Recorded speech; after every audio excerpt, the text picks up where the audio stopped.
Prime minister नहीं जा रहे हैं, इसको लेकर के पाकिस्तान में क्या प्रतिक्रिया?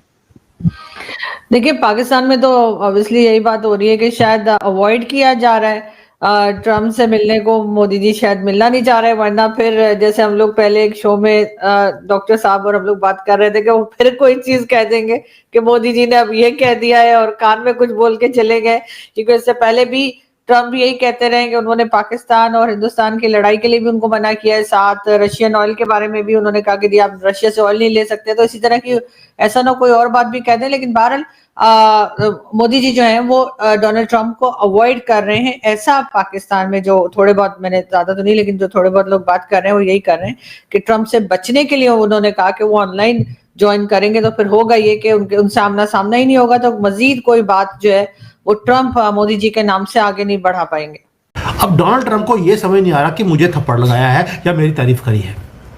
ये जो टैरिफ वॉर है, इसके ऊपर मोदी जी ने क्या चाल चली है। दो चीजें ऐसी करी हैं जो कभी डोनाल्ड ट्रंप सोच नहीं सकते थे।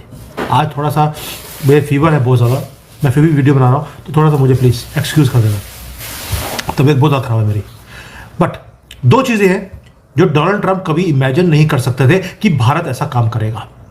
पहला है, भारत और चाइना ने दोनों ने मिलकर लड़ाई करनी शुरू कर दी है। अब तो चाइना ने पहली बार हमें अप्रोच करना शुरू कर दिया कि आइए मिलकर यूएसए की वाट लगाते हैं। डॉक्टर साहब, प्राइम मिनिस्टर नहीं जा रहे हैं, ट्रंप को अवॉइड किया जा रहा है, ऐसा सब बोल रहे हैं, आपको क्या लगता है?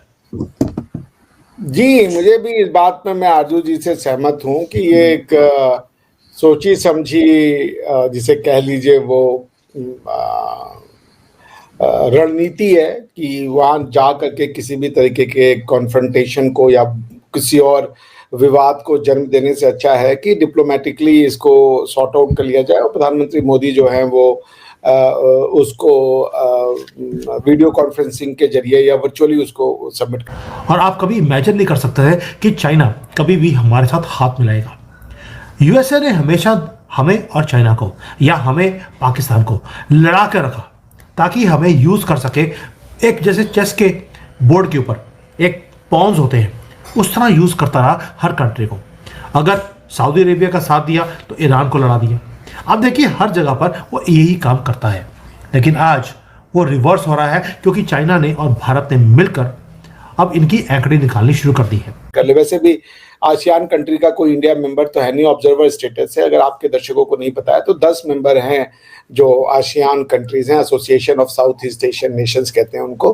ब्रुनेई है, कंबोडिया है, इंडोनेशिया है, लाओस है, मलेशिया है, म्यांमार है, फिलीपाइंस है, सिंगापुर, थाईलैंड एंड वियतनाम।